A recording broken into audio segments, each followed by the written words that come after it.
must.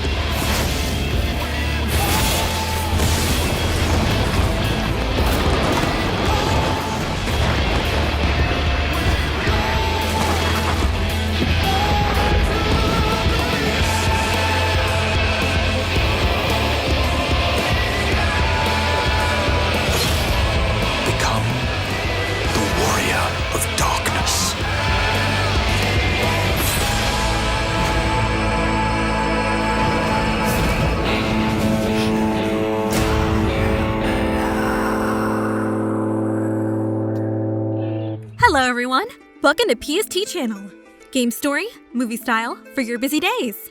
Today, we'll bring you into another realm of Final Fantasy XIV that is cursed by Bright of Light. However, let me fill you in with the crucial gap after the Stormblood saga, setting the stage for the dramatic tales of liberation and conflict ahead.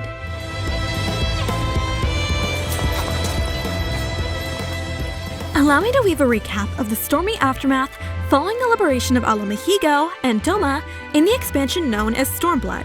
These events, spanning patches 4.1 through 4.55, set the stage for shadows that would soon engulf us, bridging the gap to the enigmatic realm of Shadowbringers.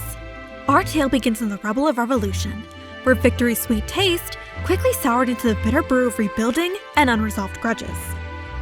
Following the liberation of Ala-Mhigo, a new council is being formed to shape the nation's future, led by Lyse.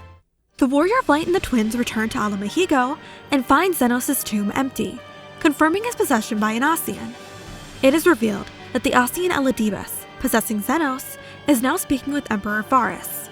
The Scions are afflicted by a mysterious ailment that draws their souls out of them. Cryo suggests their souls might be trapped elsewhere.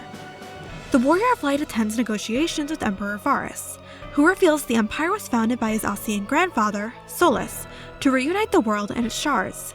The Alliance rejects Varus' proposal, understanding his true intention is to cause more calamities. The Warrior of Light is struck by a mysterious voice, and Elysiae collapses into a coma. Zenos Eladibus breaks through Ala-Mhigan defenses, and after a fierce battle, the Ascian resurrects himself. As Eladibus prepares a final blow, the Warrior of Light is transported to an ethereal place, meeting an enigmatic crystal-bodied figure. This figure warns that both paths lead to oblivion, and invites the warrior to the first, a parallel world, to find a true solution, leaving a beacon at the Crystal Tower. The Warrior of Light returns to the Rising Stones, and Tataru believes that the Scion spirits were taken to the first, and urges the warrior to accept the invitation to rescue them. Meanwhile, the true Zenos, in a new body, continues his quest for his only true foe and friend. The story begins as the Warrior of Light begins a new adventure at the Crystal Tower. A search for the beacon is initiated by the Scions, with the Scholars of Noah and Engineers of the Ironworks joining the effort. The Warrior of Light finds a gear with the Garland Ironworks mark, and a piercing wave of aether flings him through crystal shards of memory. A vision of Minfila stopping a massive wave of light appears, as she whispers that the hero's time has not yet come before darkness takes over.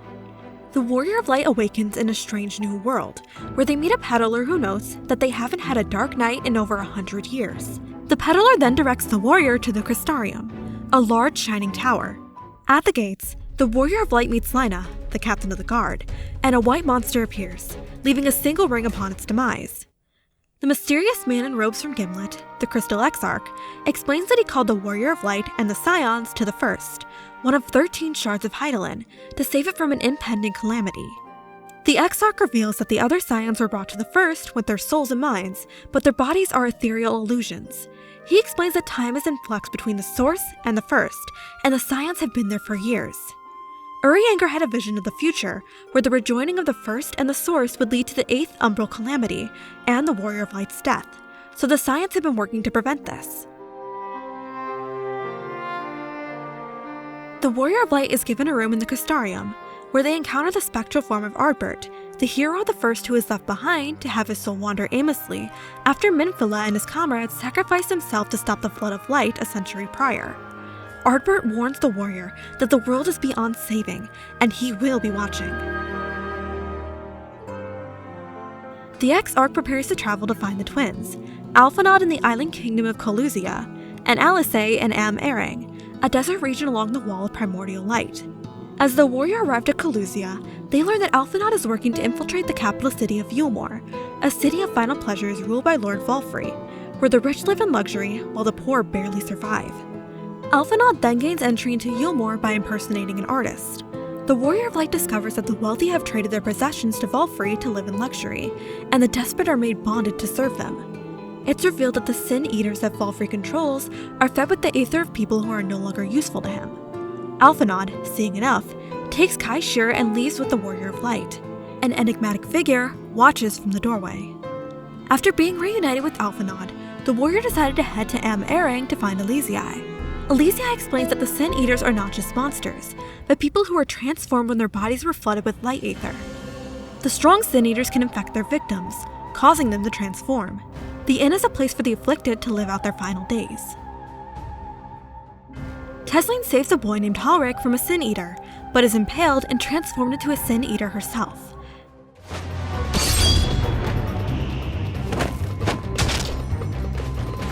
We have to run!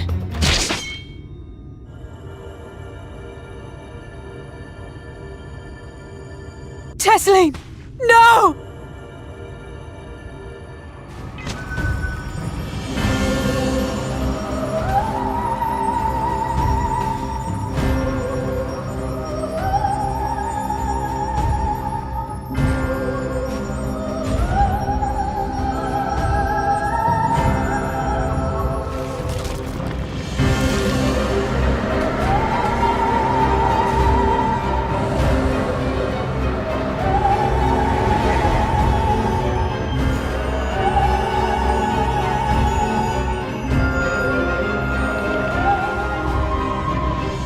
Back at the Crystarium, the Crystal Exarch explains the existence of Lightwardens, powerful Sin Eaters that exude so much light they cast in the sky in eternal daylight. He believes defeating them is the key to halting another umbral calamity. The Exarch explains that if a shard is overcome by a single element, the excess aether will trickle back to the source, causing a calamity. Lina warns that the settlement of Holminster Switch is under attack by Sin Eaters. The Warrior of Light confronts the Lightwarden of Lake Lanphilia and slays it, absorbing its light and unleashing a blast into the sky.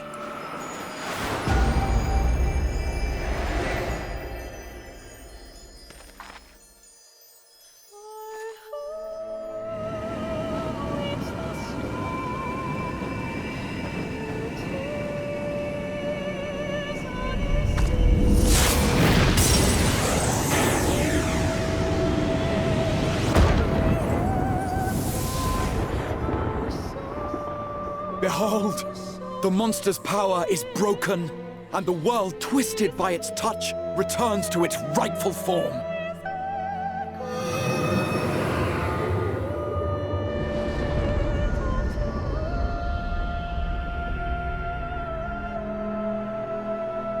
This tears away the veil of light to reveal the night sky for the first time in 100 years.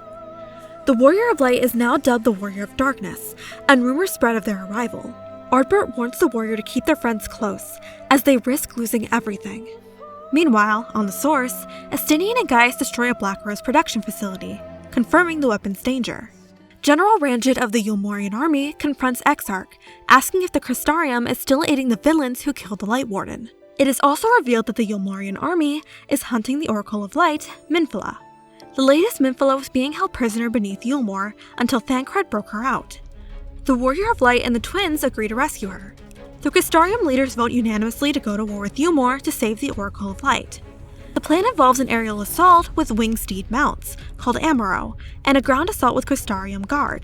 The plan goes well until Ranjit ambushes the warrior and the guard. He makes quick work of the guard before Thancred appears and teleports everyone away. The Exarch magically stops Ranjit from chasing them, warning him that they've ventured into the kingdom of fairies, where even Eulmore fears to tread. The mysterious man who watched Alphinaud's departure from Eulmore now ponders the Exarch's ability to summon the hero of the Source and hypothesizes a different plan.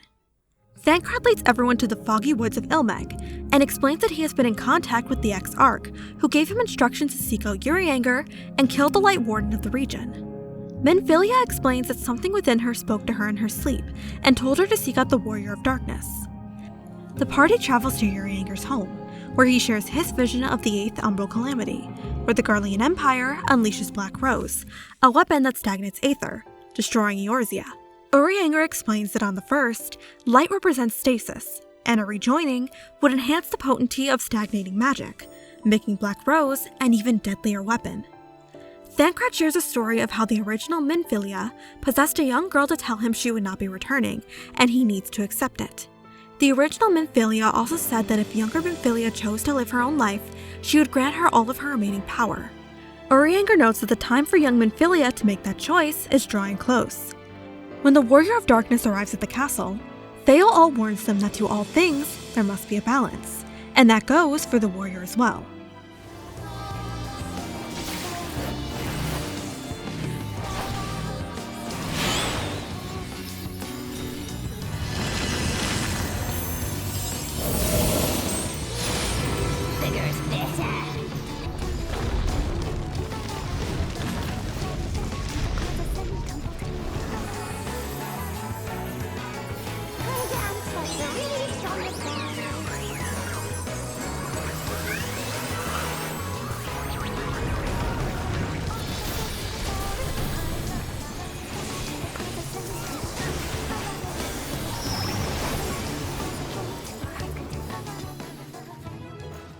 The warrior defeats Titania, and Feowal, the one who removed the king, takes the title of Titania in their stead.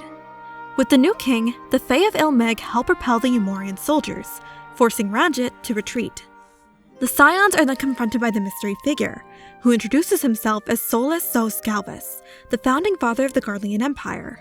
But in truth, he is the Ascian Emet-Selch, the leader of the Unsundered. He admits to being irritated by their success, but offers his knowledge and aid in exchange for learning what motivates the warrior. He promises they may find common ground, as they may be pursuing the same ends by different means. However, Arbert, knowing the cost of Ascian deceptions, warns the warrior not to trust him, as he, himself, was deceived by the Ascian, which cost him a world he swore to protect. In Raktika Greywood, the party meets Emet-Selch once more, who is feeling nostalgic about a civilized party marching into primitive territory. The Night's Blessed, a faith that reveres the darkness, surrounds the party, believing them to be sin-eaters. Yishtala, under the pseudonym Master Matoya, appears and eases the tension. During this time, Minfilia expresses her fear that Thancred hates her because she's a reminder of the original Minfilia.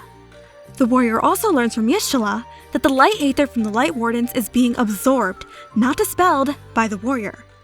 News arrives that Eulmore's army, led by Ranjit, has entered Raktika and declared it under Eulmorian dominion. Yishtala decides to go on the offensive and kill the Lightwardens to force Eulmore out. However, Ranjit arrives and attacks the party, and in the ensuing chaos, Yishtala dives into the bottomless pit to save a scout. On the way out, Emet-Selch explains the murals in the caves. There was once a single glorious world, but a great calamity, the final days, threatened to end it all. The people sacrificed half their population to summon Zodiark, a godlike being, to stop the calamity. When a plan was made to sacrifice a portion of the world's essence to bring back the sacrificed, a faction summoned Hydaelyn to keep Zodiark in check. The two gods battled, and Hydaelyn shattered the world into 13 shards and one source. Emet-Selch reveals that the Ascians were the one who summoned Zodiark, and that Hydaelyn and Zodiark are the first and most powerful of all primals. The Scions are shocked by this news. Yishtala warns the Warrior of Darkness that the light aether is being absorbed and their body is visibly affected. Emet-Selch realizes that for her to awaken her full power, she must fuse at the original Oracle of Light, meaning only one will remain in control. Despite Thancred's protests, Minfilia agrees, wanting the strength to help. During their journey, Thancred shares stories of his guilt over the original Minfilia's father's death. He and the Warrior of Darkness find a message from Magnus's late wife, which helps repair Talos, a massive golem. Ranjit ambushes them, demanding the return of Minfilia.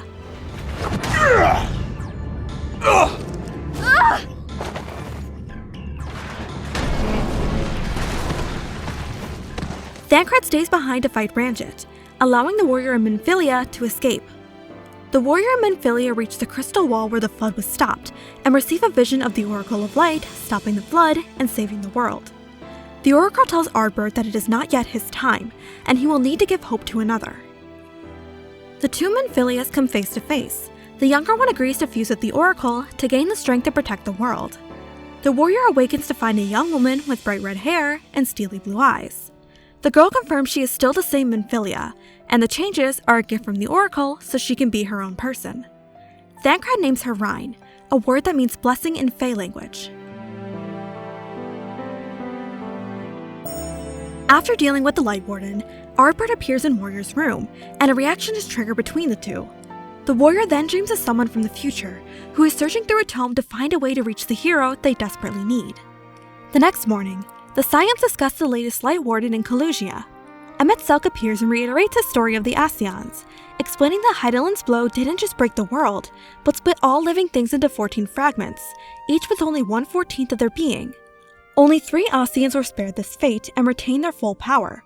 The Scions' goal is to rejoin the world and its fragments to restore it to its true state, which Y'shtola argues is fine from an Scion perspective, but cannot excuse the millions of those who died.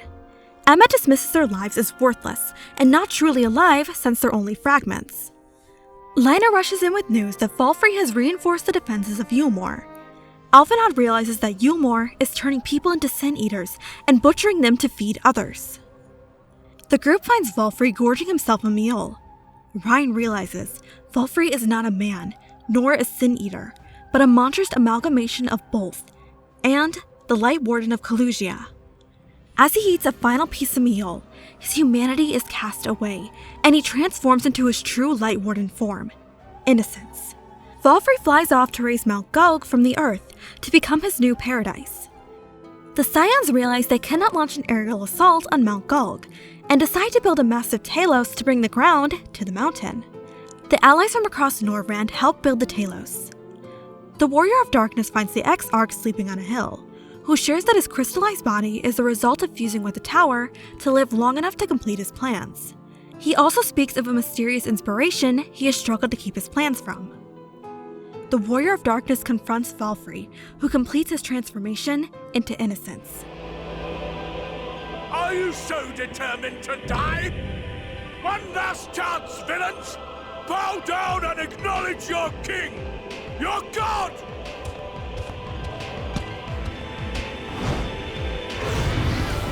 To me, my servants!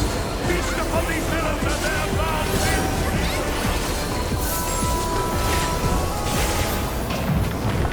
Get down! It burns! It burns! What is this?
After defeating Innocence, the warrior receives an echo vision of Emet-Selch meeting the mayor of Eulmore and offering to imbue his unborn child with the power of a Lightwarden.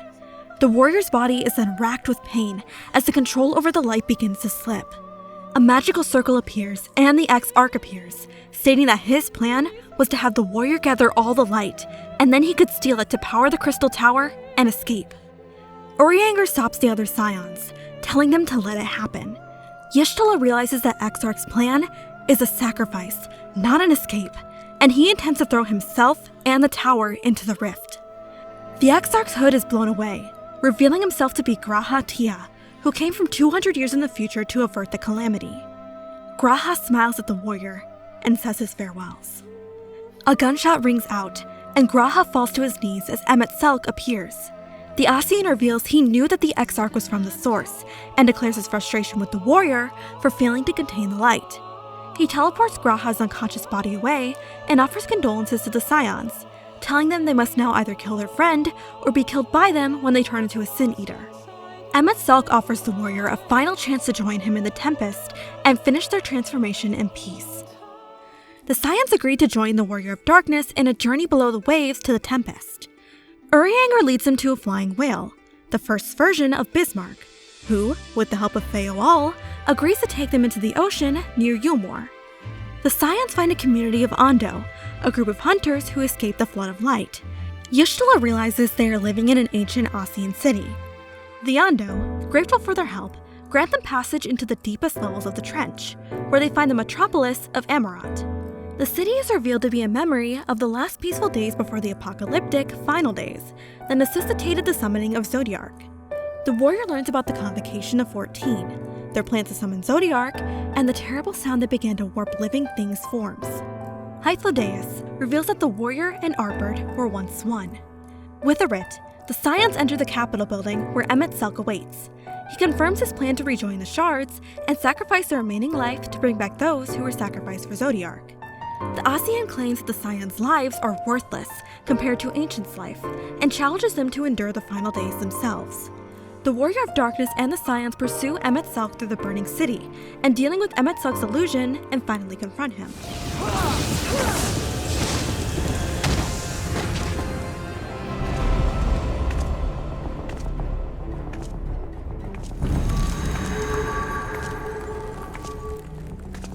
Still fighting the good fight.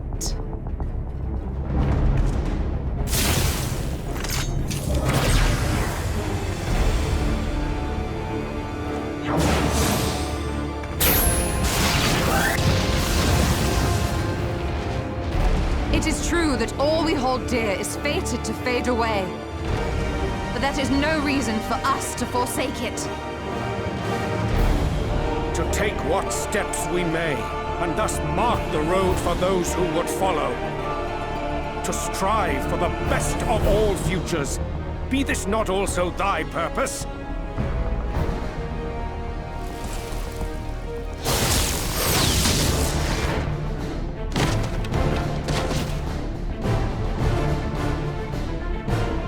However, the warrior collapses from the surging light within. Rightfully ours!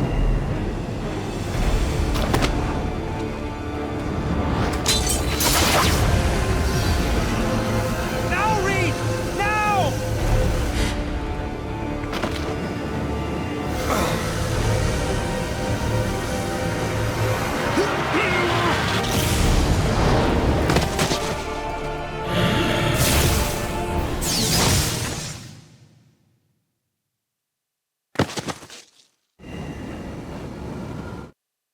Fight it. You have to hold on.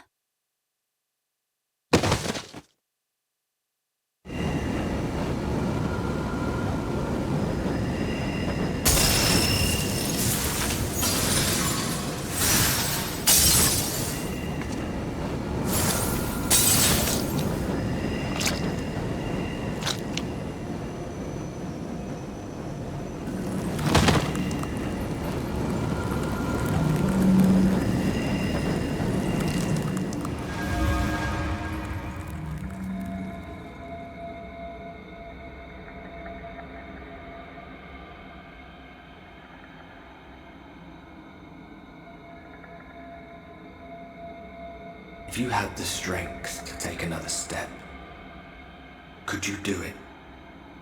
Could you save our worlds?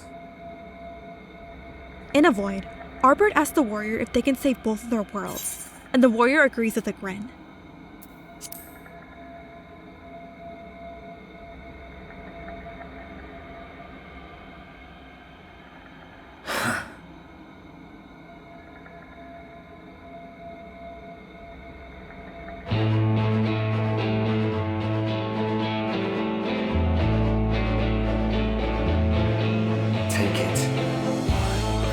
As one.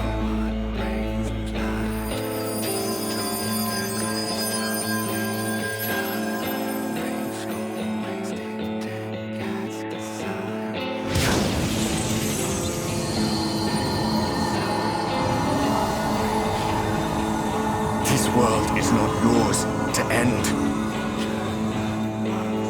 This is our future. Our story.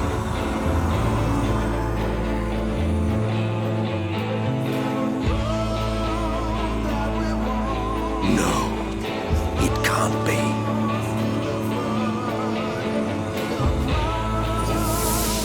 Emet-Selch is shocked when the warrior's body erupts in a pillar of light, and he sees another ancient for a moment.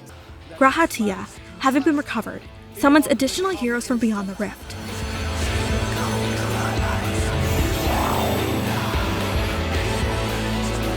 Champions from beyond the rift, heed my call!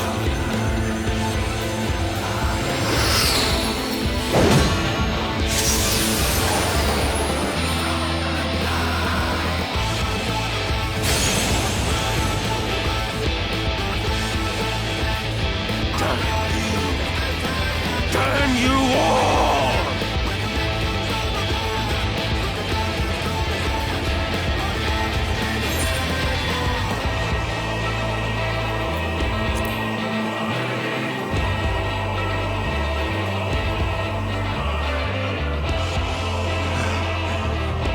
Very well. Let us proceed to your final judgment. The victor shall write the tale, and the vanquished become its villain.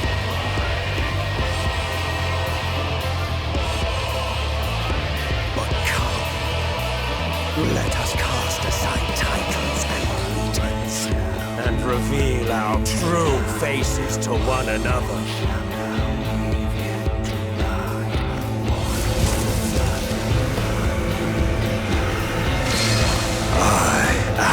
Hades, he who shall awaken our... Emet-Selch, now calling himself Hades, launches his full strength at the heroes.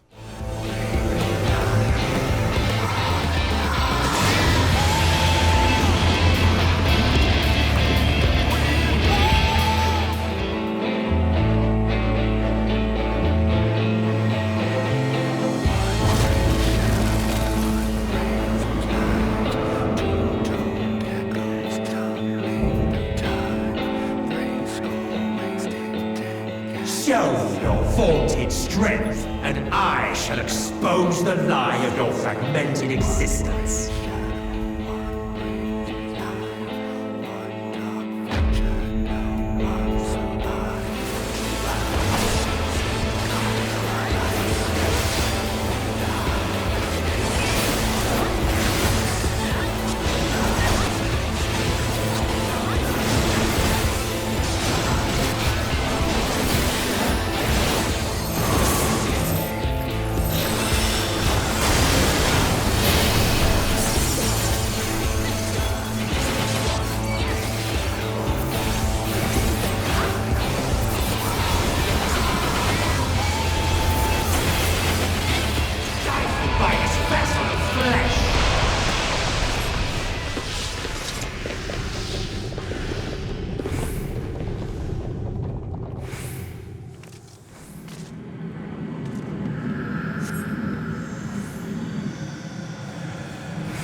have no power over me.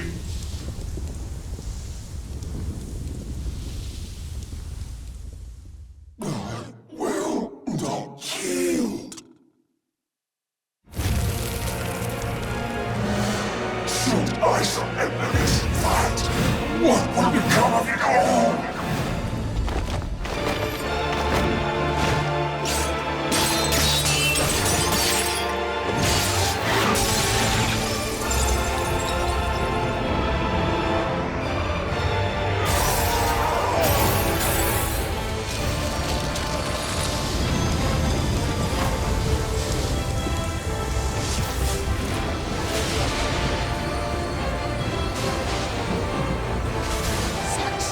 Infernal strength!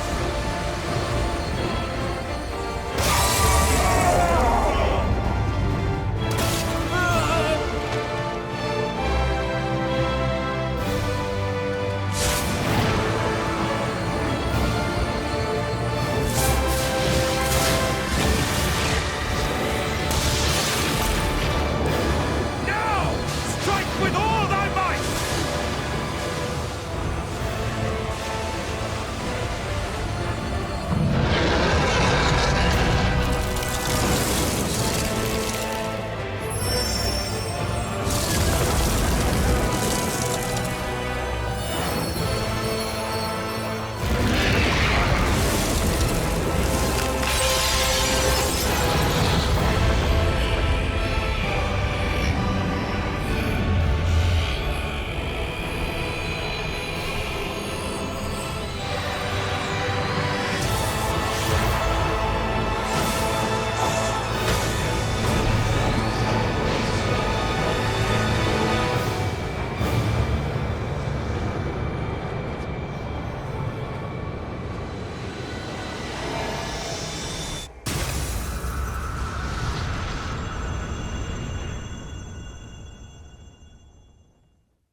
The Warrior of Darkness, with the help of Scions and Arbert's Axe of Light, drives an axe through Hades, ending the overwhelming darkness he had summoned.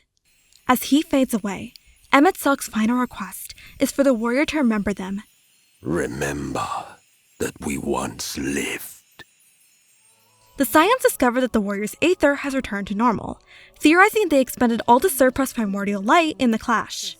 Ryan is convinced there's more to it, as the cracks in the warrior's soul have been repaired.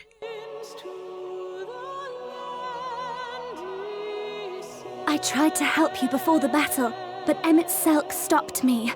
So, how did you... exactly what did you...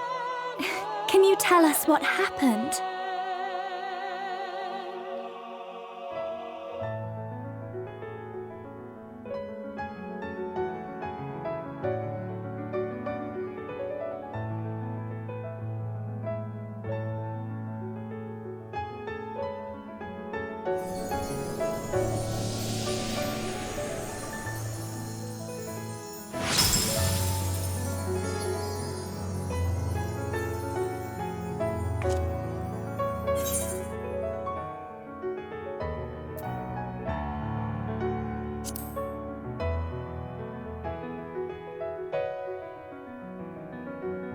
I see.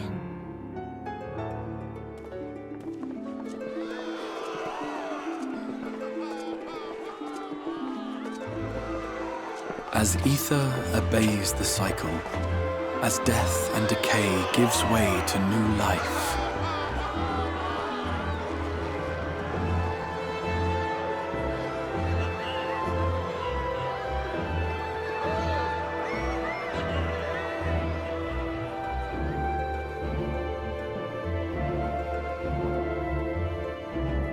so too do the memories we share inspire others to rise to greatness. For we who walk before may lead those who walk after.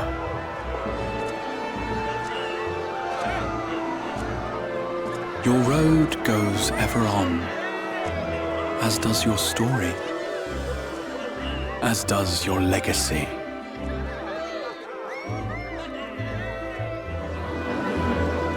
Such is the hero's lot, to touch the lives of countless others. Excuse me? You're the Warrior of Darkness, aren't you?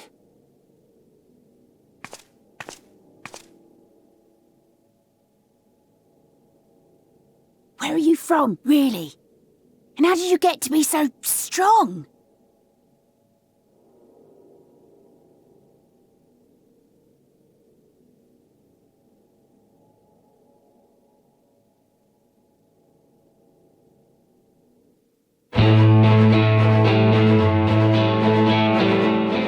And that concludes the Warrior of Light's journey in the first and helps solve the Sin Eater crisis. But the Scions are still trapped in the first with no way back to the source. G'raha Tia explains that he did not die, so the Scions are now stuck on the first. G'raha sends the warrior back to the source to reassure their friends. In the Imperial Palace of Garlemald, Einsteinian and Gaius find Xenos, who has killed his father. Xenos now awaits the return of his dearest enemy and friend to engage in the ultimate duel. On the moon, Eladibus confirms that Emet-Selch is no more, and begins to hatch a new plan, suggesting that the natural enemy of the Warrior of Darkness should be the Warrior of Light. So, join us next time as we discover a way to return all of the Scions to the source and end the Alcyon crisis in Endwalker. Thanks for watching, and may you ever walk in the light of the crystal. Did you enjoy the story of Final Fantasy XIV? If this inspires you to pick up the game and dive in, amazing! And if you're still deciding, or time and budget are tight, that's exactly why PST exists. We bring you the complete story, told like a movie, so you can feel the adventure as if you played it yourself. No pressure, no missing out, just the heart of the game when you need it. Tell me your favorite moment below and what you want to see next. Thanks for watching PST Storytelling. Until next time, take care, and I'll see you all in the next video.